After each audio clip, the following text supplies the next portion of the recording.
Issus de tout horizon et de toute tradition, ces hommes et ces femmes en quête de sagesse ou tout simplement inspirés partagent avec nous leur parcours de vie et nous donnent des pistes pour grandir en humanité. Je suis partie à la rencontre de ces chercheurs d'hier et d'aujourd'hui. Vous écoutez Envie de sagesse. Bonjour à tous et bienvenue dans l'émission Envie de sagesse. Aujourd'hui, je suis en compagnie de Moïse Rassiwala. Bonjour Moïse. Bonjour. Alors, c'est une rencontre un peu particulière. Je vous ai découvert dans une belle revue qui s'appelle Panorama. Et lorsque j'ai lu l'article, j'ai vu que vous habitiez pas trop loin d'Agen. Et je me suis dit, là, il faut que j'aille à la rencontre de cet homme. Parce que vous avez vraiment un parcours très intéressant au niveau de votre recherche intérieure, au niveau de votre quête de sagesse. Voilà, je ne vais pas en dire trop non plus parce que c'est vous qui allez vous présenter. Ce que je peux dire, c'est que vous êtes indien, né musulman, et aujourd'hui, vous êtes un diacre de l'Église catholique. Vous habitez à l'Île-Jourdain dans le Gers. Et voilà, on a très envie de savoir un petit peu, de connaître un peu tout votre cheminement. Alors Moïse, par quoi on commence? Vous êtes né en Inde?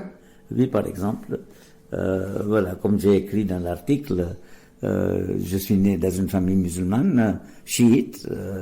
C'est une toute petite minorité, à peine un peu plus d'1 million dans le monde entier, cette branche du chiisme. Et tout ce que j'ai fait après, jusqu'à devenir diacre maintenant, c'est un fruit de l'histoire et de multiples rencontres dans différents pays. La seule chose que j'ai fait, j'ai jamais hésité à changer d'option, quelle que soit que je sois en train de faire, pour essayer autre chose. Enfin, ça commençait bien sûr par la scolarité, ça c'est évident. Oui, jusqu'à quel âge vous avez vécu en Inde? 20 ans, 21 ans, voilà. Disons jusqu'à la licence. D'accord. Voilà. Alors donc ça fait 11 plus 2 ans, 13, donc de scolarité, depuis le primaire et le collège, l'université compris, donc oui. Ça fait 15 ans en gros. Donc voilà. Vous étiez en Inde, dans une famille musulmane, et donc vous avez reçu une éducation musulmane. Vous avez appris le Coran, l'arabe aussi, j'imagine? Non, hélas, non. Le Coran, je l'ai appris à déchiffrer sans comprendre. Voilà. Ah bon? Il fallait... C'est un rite de passage, si vous voulez, obligatoire. Il fallait pouvoir le lire. Donc, je sais déchiffrer. J'ai plusieurs versions de Coran, alors je peux le lire, mais sans rien comprendre. Parce qu'on apprend... seul le clergé dans notre communauté, le haut clergé, je dirais, maîtrise l'arabe. Voilà, donc, le clergé, vous voulez dire le clergé? On dit clergé pour les musulmans? Non, en fait, je traduisais un peu, oui. Voilà. Mais ceux qui ont, disons, l'autorité religieuse, des autorités religieuses. C'est-à-dire les imams? Non, c'est pas des imams. Chez nous, c'est imam, bon, je veux pas trop compliquer les choses. C'est un des grades, c'est mollah, imam, etc. Cheikh, il y a différents, voilà, c'est dénominations. Voilà, donc n'importe quel mollah, en fait, c'est le bas de l'échelle, en fait, des autorités religieuses, que lui-même peut-être parlait pas arabe, mais il savait parfaitement bien réciter le Coran, et sa fonction était tout simplement venir à la maison, nous faire réciter du premier verset jusqu'au dernier verset. Voilà, donc le psalmodier comme il faut. Mais et vous alliez à la mosquée? Oui, pour les fêtes, et oui. Ah oui. Le mois de Ramadan, le Nouvel An, voilà. Alors ce que je découvre, c'est que votre père vous a quand même mis dans une école jésuite. Tout à fait, parce que en Inde, pour avoir une bonne éducation, il faut choisir le privé, toujours. Dans le privé, il y en a beaucoup, enfin, donc, à cause de l'histoire de la mission et autres, les jésuites sont très présents en Inde. Ils ont plusieurs écoles, notamment dans les villes, et maintenant de plus en plus en milieu rural aussi. Ce sont des écoles très recherchées parce que l'éducation est d'un très bon niveau, en fait, voilà. Donc, les parents peuvent être tranquilles. Et mon père a voulu me mettre dans une école jésuite, qui était obligatoirement, en fait, en anglais. Ah, c'est en anglais. Donc, vous parliez quelle langue à cet âge-là? Ma langue maternelle, qui est en réalité le Gujarati. Hein, voilà. Ah, d'accord, Gujarati. Donc ça, on parlait à la maison. Mon père parlait pas anglais, pas très bien. Il comprenait peut-être quelques mots. Mais dans l'école jésuite, c'était en quelque sorte aussi un passeport pour l'avenir de parler, être anglophone en Inde, hein, parce que c'est le ah oui, oui, du colonisateur. De la colonie, oui, de l'époque de Gandhi. Aussi, et puis c'est la seule langue qui unifie le pays. Vous avez connu Gandhi quand vous étiez enfant? Connu par les journaux. Par les journaux, vous entendiez quand parler il est mort, de lui? j'étais quand même assez jeune. Hein, voilà, Ah oui. donc, oui, j'étais enfant. Oui. C'est une terre, finalement, l'Inde, où il y a des grands héros, j'allais dire des personnes remarquables. Parce qu'il y a eu Gandhi, bien sûr, avec qui est maintenant... oui, on peut dire un héros d'aujourd'hui, un sage. Et puis, il y a eu Mère Teresa. Aussi, oui. Ça n'avait rien à voir. Les Rien deux à se connaissaient voir, pas. mais Non, les deux se connaissaient pas. Deux personnes remarquables. Ah oui, tout à fait. Oui. Mais l'Inde a produit aussi, si vous voulez, la génération qui nous a conduit à l'indépendance, libération des Anglais, a été une génération remarquable. Il y avait non seulement Gandhi, mais aussi le premier homme qui était le premier ministre de l'Inde indépendante, Nehru. Oui. Sa fille, plus tard, était aussi premier ministre, Indira Gandhi. Oui. Voilà, donc, c'était une famille assez remarquable. Et pas seulement lui, mais aussi d'autres chefs de politique, en fait, qui nous dirigeaient. Il y avait... Alors, on va revenir à vous. Donc, vous ne parliez pas le français encore? Ah non, loin s'en faut. Ça, c'est venu bien après. Ah oui, bien après. Oui. Bon, mais j'ai appris très rapidement l'anglais parce que c'était obligé. On ne pouvait pas parler autre chose, tout était en anglais. Voilà. Donc, y compris dans les récréations et tout ça. Il était interdit de parler Gujarati, en fait, une autre langue que l'anglais. Ah oui, on connaît bien effectivement les interdits. Voilà, coloniaux. Oui, et on en entend parler même ici en France. Oui, tout à fait. Oui. Voilà. Mais alors, c'est une méthode peut-être, maintenant je le juge un peu brutale, parce que ça m'a privé de l'apprentissage de ma propre langue maternelle. Oui. Mais très efficace parce que quand j'avais 4-5 ans, je parlais couramment anglais et maintenant, entre frères et sœurs, nous parlons anglais. Voilà. Plus facilement que notre propre langue maternelle. Hein, voilà. Donc il y a... Oui.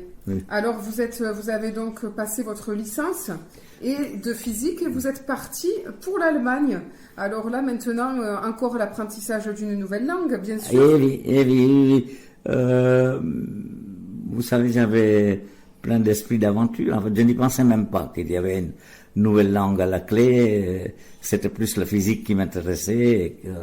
Quand j'étais pris dans une université assez réputée, j'ai accepté tout de suite, si vous voulez. Oui. D'autant plus qu'on me promettait aussi d'être assistant aux travaux pratiques en physique des premières années, qui me permettait de gagner un peu ma vie pour vivre. Voilà. Donc, et c'est comme ça que je suis allé en Allemagne. Et là, effectivement, j'ai rencontré parce qu'il était un étudiant en théologie, la faculté protestante, plutôt, qui m'a invité chez son beau-frère, qui était pasteur, luthérien, en fait. Donc, c'était une famille de pasteurs, si vous voulez. Oui. Voilà. Donc, ça a été votre deuxième contact, puisque vous étiez déjà dans une école jésuite. C'est ça. Mais là, ça me donnait peu de contact en Europe. En Allemagne, rien. Ah, oui. En fait, oui. Chez les jésuites, tout lien était rompu quand j'ai quitté le collège, en fait. Voilà. Donc, en Allemagne, non, ça n'avait rien à voir. Et c'était, le premier contact, on peut dire, hors des professeurs jésuites avec lesquels je continue à correspondre un peu. Voilà. Alors ensuite, vous êtes arrivé en France comme doctorant en astrophysique au CNRS. Oui, voilà. Donc vous êtes aussi un grand scientifique. Est-ce que dans cette période de votre vie, vous étiez déjà dans une recherche intérieure, dans une recherche spirituelle? Tout à fait, parce que mon éducation en tant que musulman, ça me satisfaisait de moins en moins. Au fur et à mesure que j'ai appris l'allemand, en fait, voilà, donc j'ai appris aussi beaucoup de philosophie et comme j'allais chez des pasteurs, ce qu'on peut appeler aussi des ouvrages théologiques, hein, qui, sur le christianisme, eux-mêmes étaient des chrétiens vraiment très pratiquants et par eux, j'étais ouvert au christianisme et j'ai beaucoup appris de choses, voilà, donc, et ça m'a marqué, mais tout ça, il fallait connaître Thésée plus tard pour que ça fructifie, que ça se cristallise. Oui, j'allais venir. C'est que j'ai découvert donc en 1967, vous avez découvert les frères de Thésée. Alors pour les auditeurs, on va préciser un peu que le monastère de Thésée, c'est un monastère œcuménique qui regroupe des protestants, des catholiques, des gens de toutes les foi. Oui. Et il est connu parce que le frère Roger, un des fondateurs, ou le fondateur, si je ne me trompe pas, a été assassiné il y a quelques années. C'est ça, oui, effectivement. Voilà. Et donc vous êtes un ami très proche, vous me disiez, du frère Roger. Voilà. Depuis la fameuse soirée à Saint-Germain-des-Prés, hein, où je suis allé à la prière par hasard, et j'ai trouvé ça très paisible, et par la suite la possibilité de dialoguer. En fait, c'était le hasard qui faisait que les faire rester un peu dans l'église pour parler avec les gens qui étaient là. Et moi, on a commencé à parler, je lui ai raconté un peu mes recherches, que j'étais en train de... l'éducation scientifique en tant que telle ne me comblait pas, que je voulais faire plus de choses dans l'humanitaire, si vous voulez, éventuellement. Oui. Et pas seulement me cantonner dans la recherche scientifique abstraite, ce qui était possible parce que j'étais déjà au CNRS. Oui. Et alors aussi... depuis, on était très, très proches, on est resté très proches. Oui, depuis 67. Voilà, donc. Juste avant de raconter votre rencontre, vous étiez aussi en parallèle en quête de culture et de beauté. La formation scientifique, vous aviez envie d'y apporter de la culture et de la beauté. Ah, tout à fait. Oui, oui. Bon, déjà la science est une culture, en fait, donc ça, c'est. Oui. Mais en plus de ça, bon, déjà je m'intéressais, je lisais énormément, hein, aussi bien en allemand que maintenant en français quand je l'ai appris, et j'ai aussi beaucoup apprécié la musique, voilà, donc la musique occidentale classique. Donc, j'avais un ami qui était très très versé dans la musique baroque en particulier. Donc, je construisais des clavecins. Il était scientifique aussi. Hein. Donc, par ce biais-là, je suis très vite familiarisé avec la culture française, voilà, musicale. Voilà. Alors, est-ce que vous pouvez nous raconter, je reviens à Frère Roger, est-ce que vous pouvez nous raconter votre rencontre avec Frère Roger ? Je sens qu'elle a vraiment joué, ça a été quelque chose, un moment très spécial. Tout à fait. Comment dire, bon, la première fois que je vous ai raconté, c'était dans l'église après la prière. C'était un simple entretien. Mais après, un peu plus tard, il a voulu me recevoir. Il restait quelques jours à Paris à l'époque. Hein, voilà. Donc, et ils avaient un appartement tout près de Saint-Germain-des-Prés. Donc, j'étais invité à prendre une tisane, je sais pas quoi, le soir. Et puis, il m'a invité à Thésée aussitôt. Voilà. Donc, je pense qu'il y a eu quelque chose qui s'est passé entre nous. On s'est bien entendu. Moi, j'avais l'impression qu'elle m'avait très, très bien compris. C'est inexplicable quand même, des rencontres comme ça. Ah oui, c'est ça. Voilà. Il y a quelque chose qui vous a attiré chez lui. Tout à fait. Pour la première fois, je pensais que toute ma recherche, je veillais une solution, en fait, un but. Ah oui. Donc, surtout quand elle m'a invité d'aller à Thésée, je n'ai pas hésité. Oui. Pourtant, c'est pas à l'époque où il y avait foule en hiver, en fait, parce qu'il n'y avait personne. Comment il était? C'était quelqu'un de rayonnant. Il y avait quelque chose en lui de. Vous le dites dans l'article que vous avez écrit, qui a écrit dans Panorama, qu'il avait un visage éclairé comme par un rayonnement intérieur. Effectivement, c'était un homme qui avait beaucoup de patience dans l'écoute. Hein, voilà. Donc, d'ailleurs, ça a continué à Thésée. En fait, après la prière, qui veut pouvait parler avec lui, ne plus. Et il était vraiment ce qu'on appelle un homme d'écoute. C'est-à-dire, il donnait jamais des conseils tout prêts, tout cuits. En fait, voilà. Donc, Oui. vous devez faire ceci et cela. Voilà. Et, essentiellement, il vous renvoyait à vous-même. Voilà. Donc, de chercher là où vous étiez, mais d'une telle manière que on trouverait, si on cherche, on trouve. Voilà, donc c'est cet aspect-là qui m'a beaucoup impressionné. Voilà, donc, Et à partir de là, vous avez commencé un long chemin avec Thésée. oui, alors, entre-temps, bon, j'étais en Algérie après ma thèse de doctorat à Paris, et en Algérie, j'ai rencontré ma femme, et avec ma femme ensemble, on a été à Thésée. Votre femme, elle est algérienne? Non, elle est française. Elle était française. Elle est décédée il y a 2 ans. On s'est connus, mais on s'est connus en Algérie, parce qu'elle était coopérante en Algérie. Voilà. Donc, on s'est connus à Constantine, et on s'est mariés, et puis à Thésée, en ce moment-là, on avait besoin d'un groupe plus important pour l'accueil des jeunes qui venaient de plus en plus nombreux. Donc nous étions invités comme la plupart des gens étaient des jeunes qui prenaient un an de leur étude ou de leur... Mais nous, on était parmi les 2 ou 3 familles qui étaient invitées en tant que famille. Et on avait 2 enfants en adopté et puis un enfant, voilà, donc né de nous. Et c'est là qu'on a pris un engagement pour quelques mois, mais qui est en réalité devenu 8 ans, une année sur l'autre, avant de retourner en Inde. Voilà. Alors, nous allons faire la première pause musicale et nous reviendrons tout de suite après.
Vous êtes toujours dans l'émission Envie de sagesse. Je suis en compagnie de Moïse Rassiwala. Et Moïse nous racontait un petit peu son parcours de l'Inde en passant par l'Allemagne, en arrivant en France, puis en Algérie. Vous avez beaucoup voyagé. Et à travers ces voyages, vous avez aussi remis en question beaucoup de choses. Vous avez appris des nouvelles langues et vous avez rencontré des nouvelles foi. On pourrait résumer comme ça votre parcours. Certainement, j'ai rencontré surtout le christianisme. Et le christianisme, arrivé à Thésée avec frère Roger. Ceci étant dit, j'ai aussi approfondi ma connaissance de l'hindouisme parce qu'on m'a posé des questions, tout simplement, de la religion qui est majoritaire en Inde. Et oui, donc vous êtes riche de plein finalement, plein de cultures et plein de religions. Oui. L'islam, l'hindouisme, le protestantisme et puis maintenant l'Église catholique. Et alors donc, au début que vous alliez à Thésée, vous dites que vous étiez un peu entre deux chaises. Vous n'aviez pas envie de choisir une religion. Vous étiez bien dans cette pluralité, pourrait-on dire. C'est ça. Je vivais de fait une pluralité de croyances et aussi approfondie un peu. En fait. Mais finalement, il fallait opter là-dedans. Je trouvais ça pas possible de rester toujours entre plusieurs religions, plusieurs. Vous aviez envie d'en choisir une et de l'approfondir. L'Église catholique, voilà, c'est ça, me paraissait naturel à Thésée. Pourtant, frère Roger était protestant, comme vous le savez, hein, il était pasteur. Non, je ne savais pas, je le découvre. Oui, voilà, mais il était protestant, voilà. Mais il a fondé une communauté qui accueillait aussi des catholiques. Hein, voilà. Oui. Je pensais qu'il était catholique. Vous m'apprenez quelque chose. Non. Frère Alois l'est, maintenant l'actuel prieur. Mais lui, il était protestant. C'est ça l'originalité en tant que pasteur protestant.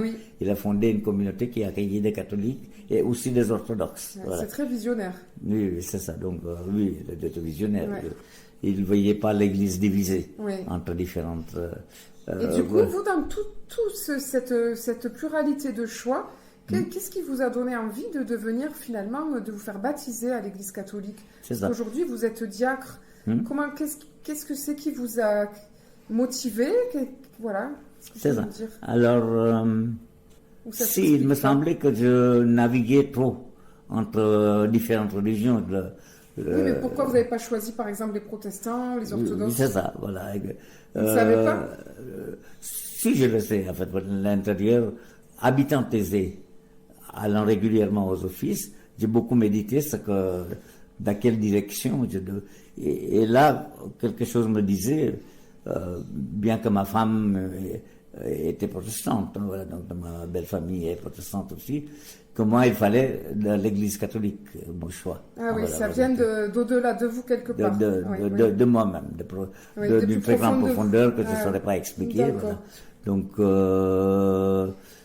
et voilà, donc j'ai demandé à frère Roger, qui était tout à fait d'accord, et personne n'a jamais essayé, y compris mes amis allemands, que je devienne protestant. En fait, pourtant, j'étais évangélisé en quelque sorte par eux.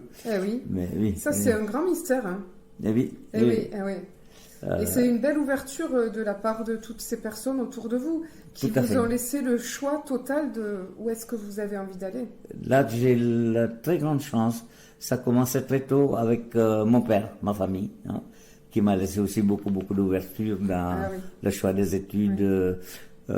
Quand plus tard je suis devenu catholique, ma famille est bien sûr au courant et il reste musulman et on est très proches. En fait, donc on se téléphone. Donc, quelle richesse alors, des parents musulmans, une épouse protestante et vous êtes catholique. Voilà, c'est magnifique. C'est comme ça, voilà. Et diacre parce qu'une fois que j'étais dans l'Église catholique, à Thésée, on ne vit pas vraiment dans l'Église catholique parce que ce n'est pas une paroisse. Si vous voulez, Thésée, si, bien sûr, c'est une paroisse comme toute commune est dans une paroisse en France. Mais Thésée en tant que telle est une communauté monastique. Et c'est quand j'ai trouvé ma profession, si vous voulez, au conseil régional en Midi-Pyrénées, à Toulouse. Donc après on a choisi d'habiter la campagne, pas loin de Toulouse. J'ai travaillé à Toulouse, mais on a habité l'île Jourdain dès le départ. Voilà, donc ça fait un certain nombre d'années qu'on y est. Et bien sûr, où qu'on aille, que ce soit en Inde ou en France, on allait à l'église catholique, y compris ma femme. Et ici, après quelques années, le curé m'a demandé si je voulais devenir diacre. Hein. Comme je ne savais pas absolument pas ce que c'était, j'ai dit, je vais réfléchir. Et puis, il y a eu quelques soirées d'information sur le diaconat, etc. Voilà. Donc, je suis allé, je me suis dit, pourquoi pas. Donc, il y avait une formation à la clé, hein, d'un week-end, plusieurs week-ends par an, pendant 4 ans. Ah voilà. oui. Y compris pour l'épouse, hein, c'était obligatoire. Ah, d'accord. Oui. Elle ne devient pas diacre, parce que les femmes ne deviennent pas diaconesses, pour le moment en tout cas pas, mais la formation est obligatoire. Voilà. Donc j'ai fait la formation, après j'étais ordonné diacre. Voilà. Alors vous avez en parallèle de toute cette formation religieuse, vous parlez aussi beaucoup de l'importance de la beauté dans votre vie. Oui. Tout ce qui est beau vous attire, vous a toujours attiré, c'est ça? Voilà, c'est ça. Je pense que la première approche, c'est la musique, hein, d'accord. Quand je suis fatigué, c'est ça qui me repose le plus, de mettre un disque. Et puis aussi la peinture, voilà. Oui, l'art. L'art, voilà. Et la littérature, voilà. Donc, et la littérature, d'accord. Voilà, comme je peux lire en plusieurs langues, et je fais des traductions maintenant de... Enfin, j'ai appris ma propre langue comme il faut. Ah oui. Que je n'avais jamais fait comme... Le Gujarati. Voilà, c'est ça. Oui. Et je traduis de belles choses de la littérature gujarati en français. Voilà. Il y en a qui sont déjà publiés, d'autres qui ont été publiés en janvier. Voilà. Effectivement, je voulais qu'on en parle aussi. Donc, ce sont des contes. C'est des contes. Des contes, ça doit être vraiment super intéressant. Oui. On prendra les références. Donc, c'est les contes d'une population primitive qui vivait dans l'Himalaya. Oui. Et c'est une littérature merveilleuse. Ou dans les collines centrales. Hein. Ou dans les collines centrales. Bon, pour nous, ici en France, on va dire que c'est tout. Au même endroit. Tout l'Inde centrale c'est fait des collines. Et, ah oui, ça va être... on a hâte de les découvrir. C'est des milliers de kilomètres quand même des Himalayas. Hein, voilà. Ah d'accord, bah oui, effectivement. Enfin, milliers non, même. Au moins un millier de kilomètres. C'est pour dire, nous avons hâte de découvrir ces contes. Et parmi, donc vous parliez de littérature, vous avez lu aussi beaucoup de mystiques. Est-ce que vous avez quels mystiques vous ont inspiré à travers toutes les différentes religions? Plusieurs mystiques hindous, en fait, dans la musulmans, des soufis, en fait, voilà. Je ne vais pas vous donner des noms, en hindouisme il y en a beaucoup, en fait, voilà. Parce que c'est une religion très tournée vers le mysticisme, en fait, les Védas et les Upanishads, etc. Oui. Voilà. Donc, Tukaram et d'autres poètes du Kabir, ce sont de grands poètes, en fait, c'est des poésies qui sont absolument... Bon, moi-même, j'aurais pas toute une vie suffirait pas pour traduire voilà, toutes ces choses-là. Mais en Europe, en fait, parmi les mystiques chrétiens, c'est Sainte Thérèse d'Avila, Catherine de Sienne, etc. Voilà, donc Saint Jean de la Croix que j'aime beaucoup. Voilà, Maître Eckhart aussi, vous avez parlé. Maître Eckhart aussi. Oui. J'avais lu. Pas extensivement, mais un peu de tout ça. Voilà. Donc, grâce à mes amis allemands, surtout, qui avaient les livres qu'il fallait. Voilà. Donc, voilà. Et maintenant, je chemine en tant que diacre. Et puis, vous avez aussi écrit un livre, on ne l'a pas encore dit. En plus de ces contes que vous êtes en train de traduire, vous-même, vous avez écrit un livre. Voilà, mon autobiographie. Un itinéraire indien. C'est ça. Il est sorti déjà, le livre? Ah oui, il est en librairie? Ah oui, c'est sorti au début de l'année. Donc vous racontez tout votre parcours dans ce livre? Voilà, tout ce que je raconte, c'est contenu dans ce livre. D'accord. Qu'on peut avoir dans n'importe quelle librairie, c'est sous mon nom. Donc, Alors aujourd'hui, Moïse, vous avez 83 ans, et donc vous avez quand même un certain âge, vous vous approchez... on va dire, on est dans une émission de sagesse. Est-ce qu'on peut dire qu'aujourd'hui, à 83 ans, vous êtes beaucoup plus sage que quand vous aviez 20 ans, 30 ans?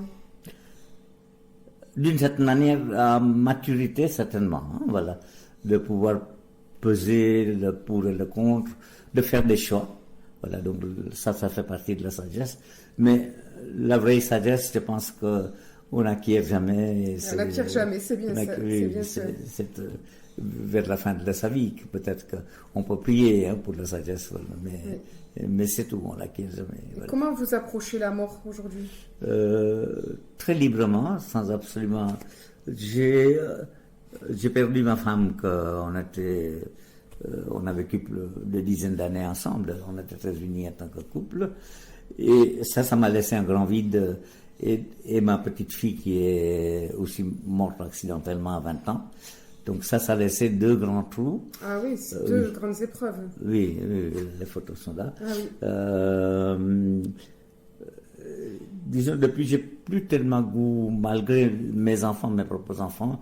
On était une famille très unie, heureusement. J'ai plus tellement envie de continuer. D'autant plus que, en tant que diacre, je peux, pour des raisons de santé, de respiration et tout ça, je peux plus célébrer ni baptême ni mariage. Mon activité en tant que diacre est réduite à des prédications. Dimanche-ci, par exemple, je vais prêcher à l'église, mais ça c'est la seule activité qui me reste encore disponible. Donc, ça devient de plus en plus restreint pour des raisons de santé. Vous êtes en train de dire que finalement, vous espérez finalement la mort, vous? Oui. Moi, je suis tout à fait prêt, si vous voulez, je pense que les enfants auront beaucoup de chagrin parce que, sans doute, mais moi-même, je n'ai absolument pas... ma fille se marie la semaine prochaine. Après, je n'aurai plus, disons, d'enfants directement. Enfin, elle ne dépend pas de moi, personne ne dépend, heureusement. Donc, j'aimerais bien partir dans une condition où je suis encore tout à fait moi-même, plutôt que de finir malade à charge. Voilà. Pour le moment, je ne suis à charge de personne et j'aimerais bien partir comme ça. Voilà. Oui. Voilà. Eh bien, je vais juste vous laisser un petit mot de la fin. Quel message vous auriez envie de transmettre aux auditeurs? Regardez avec beaucoup de bienveillance et de sympathie ceux qui ne partagent pas votre culture, votre religion, qui sont différents de vous, voilà, autour de vous, dans votre pays. Je pense que la France est constituée comme ça et c'est ce que j'aimerais passer, malgré tout ce qui se passe dans le monde, qui n'est pas très... Ça, c'est un très beau message. Oui. Voilà. J'espère que nous l'entendrons. Merci Moïse. Voilà, merci à vous. Voilà.